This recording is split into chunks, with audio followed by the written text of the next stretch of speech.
रोहित अग्रवाल के पास चलूं, लेकिन ये आउटसोर्सिंग की बीमारी कौन लाया था उत्तर प्रदेश में? इसका जनक कौन है, याद है? ये बीमारी खोज के कौन लाया था? किसने शुरू किया था खेल? किसने अपनी पार्टी के लड़कों को एजेंसियां खुलवा दी थी? कुछ तो सस्ता लो, सब बढ़िया लो, इसमें क्या खास बात है? थोड़े में ज्यादा स्वाद, यही तो है इसकी खास बात। प्रायोजक हैं cancer healer centre, a new beginning. Man power supply की कौन थे वो लोग जो करोड़ों के आदमी हो गए थे अचानक? नहीं, ये सब जब बात करो तो इनको भी दिमाग में रखो। बिल्कुल बिल्कुल दिमाग में रखना चाहिए भाई, इनको बिना दिमाग में रखे कैसे चलेंगे? हमारे साथ सबसे बड़ी दिक्कत, जो लोग सरकार में रह चुके, जैसे मान लीजिए, मैं हमेशा कहता हूं कि राजनीतिक तौर पर इतना एसिड नहीं रखना चाहिए जहन में। ये एसिड खाने वाला हो तो भी मार देता है, अल्सर कर देता है, और वैचारिक एसिड हो तो भी नुकसान करता है। मैं देख रहा हूं चिढ़ दिख रही है मुझे, कुंभ का मसला हो तो चिढ़ दिख रही, बजट तो चिढ़ दिख रही, चेहरा दिख जाए तो चिढ़ दिख रही, नाम आ जाए तो चिढ़ दिख रही, मुंह में वितृष्णा का भाव आ जाता है। इससे कुछ हासिल तो होना नहीं। जब तक जनता ने उनको मैंडेट दिया तब तक वो रहेंगे। आप अपनी सेहत क्यों खराब कर रहे हो? मैं तो दोस्ताना सलाह दे रहा हूं। इस पर भी नाराजगी कि मुख्यमंत्री ने वित्त मंत्री को विद्वान क्यों कहा और वित्त मंत्री ने मुख्यमंत्री की प्रशंसा क्यों की? जब नारायण दत्त रखते थे बजट तो उनको लोग चोर कहते थे उनकी पार्टी की? नहीं ना, नहीं ना। गोविंद वल्लभ पंत बजट लाए थे उनकी सरकार, तो उनको क्या तारीफ नहीं की थी? उनके लोगों ने की थी ना। इतना क्यों कुंठित हो सब लोग? जनता ने सरकार में सौंपा है भैया उनको, कुछ जबरिया बैठ गए क्या? एक चिढ़ दिखती है तो खराब लगती है, या तो अंदर जब्त कर लीजिए। इस बात से क्या नाराजगी? तारीफ तो आदमी करेगा ही, क्यों नहीं करेगा? आप राहुल गांधी की तारीफ करते हो ना, राहुल गांधी खड़गे जी की करते, खड़गे जी राहुल जी की करते हैं ना, ठीक है, उनकी पार्टी का मसला, करेंगे, करना चाहिए। इसमें दूसरे को चिढ़ क्यों हो, उसके मुंह का स्वाद क्यों खराब हो? ये चीज, और खासतौर पर मैं कुंभ के विषय में भी ये बात को बहुत नोटिस कर रहा हूं। प्रसंग नहीं है लेकिन विषय आया तो कह दूं। इसी देश के एक बड़े विपक्षी नेता ने कहा, मैं वीडियो दिखा दूंगा, वीडियो, खाली ट्रेनें जा रही हैं, कुंभ में आदमी नहीं है। क्या 10 दिन बाद उनको तकलीफ हो गई, कुंभ में इतना आदमी क्यों है, मैं वीडियो दिखा दूंगा? क्या? अरे भाई मेरे, आप चाहते क्या हो ये तो बता दो दादा।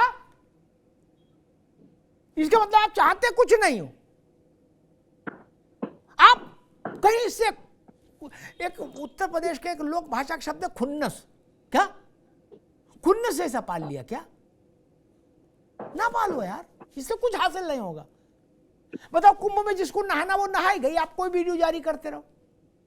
त्रिपाठी जी, आप तो समझदार आदमी, जानते हो किसी नेता करने से रुक रहा, कोई नहीं रुक रहा ना।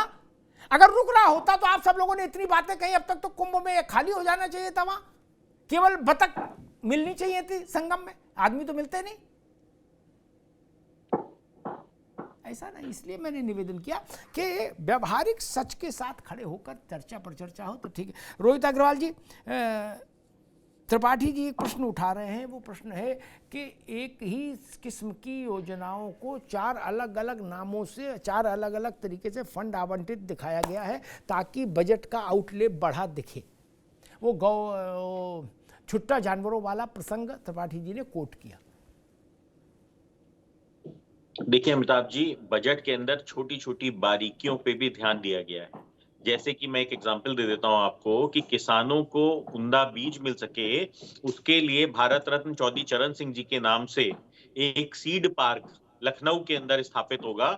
उसके लिए भी बजट के अंदर एक प्रॉपर व्यवस्था की गई है और एक प्रॉपर उसको भी संज्ञान दिया गया है। देखिए, इनकी तरह हम बजट नहीं बनाते थे कि जहां पे इनको खुद ना पता हो कि इस बजट का आवंटन होना कहाँ पे है या कैसे हमारी क्या प्लानिंग है। जब बजट बनाया जाता है तब एक एक चीज की प्लानिंग की जाती है कि प्रदेश के अंदर किस मत में कितना रुपया लगाया जाएगा, खर्च किया जाएगा, और उसका भी विस्तारीकरण दिया जाता है। परंतु इन लोगों को पता नहीं क्यों नहीं समझ में आता है। मैं आपको बताऊं अमिताभ जी, अगर आप थोड़ा सा ध्यान दीजिए, आप इनके ट्वीट्स देखिए, आप इनके प्रेस नोट जो आपके आए होंगे, आप जरा उनकी टाइमिंग देखिए। बजट आने से पहले विपक्ष के बड़े नेताओं के प्रेस नोट आ जाते हैं, क्योंकि देखिए प्रेस, आप भी जानते हो कि हम नेता लोग ये व्यवस्था करके रखते हैं कि भाई विपक्षी नेता ने क्या बोला वो प्रेस नोट हमारे पास तक भी आ जाए। तो बजट प्रस्तुत नहीं होता विधानसभा में, उससे पहले इनके प्रेस नोट आ जाते हैं। तो कैसे आ जाते हैं? मतलब नहीं, वो तो बिल्कुल खैर हम वही जानते रटी हैं, इतने सालों से हम बजट देख रहे बजट हैं, एक सा विरोध है और एक सा समर्थन है। सामान्य नेता से पूछो समर्थन वाले से, वो भी उतनी बातें करते हैं, और विरोध वालों का तो एक ही फरमा होता है, क्या वो किसी पार्टी के विरोध वाले हों। ये तो ठीक नहीं है ना। मतलब कम से कम इंतजार तो करिए। जहां पे रिकॉर्ड बजट दिया जा रहा है, पिछले वर्ष से 9.8% का एक्स्ट्रा बजट दिया जा रहा है, ये कोई छोटी परसेंटेज नहीं है। 8,09,000 करोड़ रुपए का बजट कोई छोटा बजट नहीं है। कम से कम इंतजार तो करिए, देश के विकास के अंदर एक आहुति तो दीजिए। कम से कम बजट को सुनने की तपस्या तो कर लीजिए आप विपक्ष के अंदर है तो। परंतु विपक्ष ने तो कसम खा ली है कि बजट देने से पहले ही नकारात्मक सोच के तहत वो कहीं ना कहीं देश के अंदर भ्रम फैलाने का काम शुरू कर देते हैं। आप देखिए, बजट पेश नहीं हुआ था, पर कल ही विपक्ष ने कह दिया था कि नहीं बजट में कुछ नहीं आने वाला है, वो नकारात्मक बजट आएगा, वो देश की जनता को कुछ नहीं देगा, प्रदेश की जनता को कुछ नहीं देगा। ठीक है रोहित जी, ठीक है, कुछ ठीक है। एक त्रिपाठी, मैं प्रशांत पटेल के पास चलूं उससे पहले त्रिपाठी जी ने एक प्रश्न उठाया, उसको मैं अपनी बुद्धि से उत्तर देने की कोशिश करता हूं। मैं इस डिस्क्लेमर के साथ कि मैं कोई इसका बहुत जानकार नहीं हूं, जितनी समझ मेरी है, लेकिन अब चूंकि त्रिपाठी जी ने उठाया और मैं इसी जगह बैठा हूं तो मुझे कुछ बोलना चाहिए। फिर प्रशांत जी के पास आऊँगा। उन्होंने कहा कि छुट्टा जानवर, अन्ना जानवरों का एक प्रश्न उठाया और उन्होंने कहा, वो दिखाने की कोशिश की कि ये बजट में गड़बड़ घोटाला हो रहा है टाइप का। मेरी समझ कहती है कि मवेशियों को रखने के लिए, सुरक्षित वो रह पाएँ उसके लिए केंद्र बनाए जाएंगे, उसके लिए 2000 करोड़, ठीक। मवेशियों की टैगिंग होगी, उसके लिए उदाहरण दे रहा हूं 300 करोड़, ठीक। मवेशियों के चारे के लिए जो अनुदान जाएगा उसके लिए 1100 करोड़। इसमें घोटाला कैसे हो गया, गड़बड़ कैसे हो गया? एक ही योजना का 4 दफे कैसे हो गया? एक बड़ा अम्ब्रेला है अन्ना पशुओं की समस्या, उसके अंदर 4 कोण है त्रिपाठी जी, चारों कोणों में वित्तीय व्यवस्थाएं लगेंगी, तब वो चीजें सेटल होंगी। चारे का अनुदान देना है, वो भी पैसा मेंशन करना होगा। टैगिंग करानी है 10 लाख 20 लाख 50 लाख पशु की, उसमें भी पैसा लगेगा। केंद्र बनवाने हैं, जमीन सरकार की भी होगी तो भी केंद्र के बनने में पैसा लगेगा। क्या इसमें होगा? नहीं। 4 जगह मत क्यों नहीं होनी हो सकती? त्रिपाठी जी। जी अमिताभ जी, आप बिल्कुल सही कह रहे हैं। यही तो प्रश्न मेरा है कि आप 4 तरह की योजनाएं उसमें बना लीजिए, सबके लिए 2-2 हजार करोड़ क्या है आपको? इसमें दिक्कत क्या है? आप चारों को जोड़कर मान लीजिए कि अन्य पशुओं की समस्या से निपटने के लिए इतना पैसा लगेगा, क्या दिक्कत है? हाँ, चारों को जोड़ लीजिए, मान लीजिए, क्या समस्या क्या है इसमें? तकलीफ कहां है? तकलीफ सुनिए ना, 2000 करोड़ इस काम के लिए आपने कहा, 4 उसके कोण हैं, चारों कोणों के लिए 2-2 हजार करोड़ दे दीजिए, आपके 8000 करोड़ हो गए। 8000 करोड़ अगर जो जमीन पे आप उतारते हैं तो 8000 करोड़ का परिणाम क्या दिखाई देता है? आप पिछले बजट उठा के देखिए, इसी तरह से पिछले बजट में भी बंदरबांट किया गया है और जमीन पे आज भी अन्ना पशु उतने हैं जिनके लिए आप 8000 करोड़ आज भी खर्च कर रहे हैं। तो पिछले 9 बजट पेश करते हुए यही वित्त मंत्री, अब ये ठीक है त्रिपाठी जी, ये मैं प्रशांत पटेल के पास चलूंगा, लेकिन ये बड़ी विचित्र बात है कि जिस कांग्रेस ने 4 दशक तक शासन किया, उस कांग्रेस को चिंता इस बात की कि बंदरबांट हो गया। राजीव जी ने तो माइक से कहा था, कान में नहीं, कि हम और हमारे पुरखे जो पैसा भेजते रहे हैं 1 रुपया, उसमें 15 पैसा जाता, 85% तो बीच वालों की जेबी में जा रहा है क्या? और मैं कहूंगा ये एसिडिटी का मामला है। बजट में राशि आवंटित नहीं होगी तो काहे का बजट है? इसमें मुगले आजम फिल्म की स्टोरी लिखेंगे? राशि का आवंटन ही बजट है मित्र, और बजट किसको बोलते हैं? बोले आवंटन कर दिया, कुछ होना जाना है नहीं। ये कैसी बात है? वैसी बात है कि लड़के लड़की की शादी में गए, वरवधू की आशीर्वाद देने गए, बोले नहीं क्या शादी कर ली लेकिन मर तो जाना ही है इनको भी। ये भाव है क्या? बुलाया गया शादी में वरवधू को आशीर्वाद देने, और भैया मंच पे चढ़े, बोले ठीक है चलो क्या कहें तुमसे, मरना तो है ही क्या।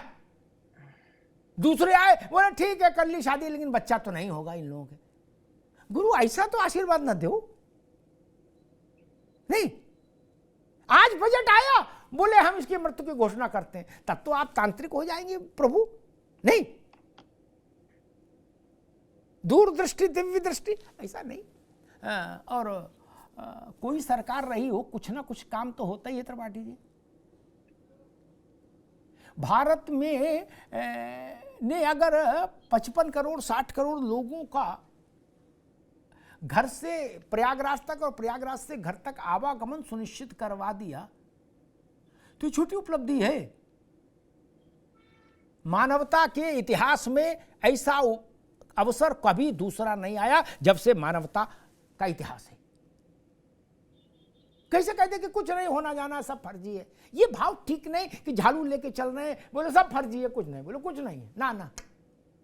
अरे कैसे चल रही व्यवस्था? ना ना करने से तो नहीं चल रही ना।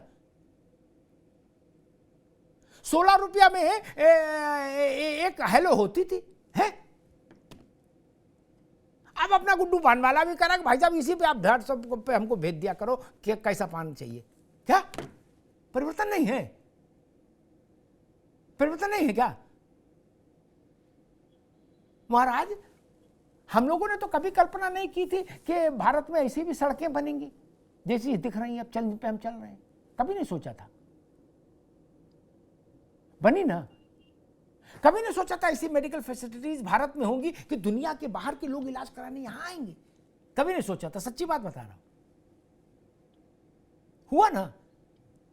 ये आत्मग्लानि के भाव से ऊपर उठना चाहिए। देश में सब कुछ खराब है, ये भाव भी निगेटिव है, ये ठीक नहीं, इसको नहीं रखना चाहिए। और हालांकि कांग्रेस तो फिर अद्भुत पार्टी है। अब आज वो इस वक्त मूड में भी है। प्रशांत जी आ रहे हैं, एक बड़ी बात बता दूं, राहुल जी इस वक्त बड़े विचित्र मूड में हैं। आज उनने रायबरेली की जमीन पर खड़े होके एसके दुबे जी की पार्टी को हिला दिया। क्या दुबे जी सुन लो, उनने कहा अगर बहन जी भी हमारे साथ हम तीनों मिलकर चुनाव लड़ते तो भाजपा को रोक लेते, बहन जी अगर साथ होती। क्या अब बताइए? ठीक है, राहुल जी के मन की मौज है, कुछ भी कह सकते हैं। और कल तक उदित राज बहन जी का कह रहे थे कि हमारे कृष्ण ने हमको आदेश दिया है कि बहन जी का गला। क्या बहन जी पूछ रही थी कृष्ण कौन है रे? तो कुछ लोगों ने कृष्ण बताया था, मैं तो नहीं बताऊंगा, कुछ लोगों ने बताया था कृष्ण कौन है उदित राज के। आज राहुल जी मंच से कह रहे हैं कि बहन जी बड़ी नेता हैं, वो हमारे साथ होती। अब अखिलेश जी सोच रहे कि क्या बवाल है भाई, है? खैर चलिए ठीक है। मेरे पास है प्योर पाव भाजी का मसाला, प्योर पाव भाजी मसाला, पाव भाजी को टेस्टी बना डाला, सबका राजा आल प्योर मसाला। प्रायोजक हैं cancer healer centre, a new beginning.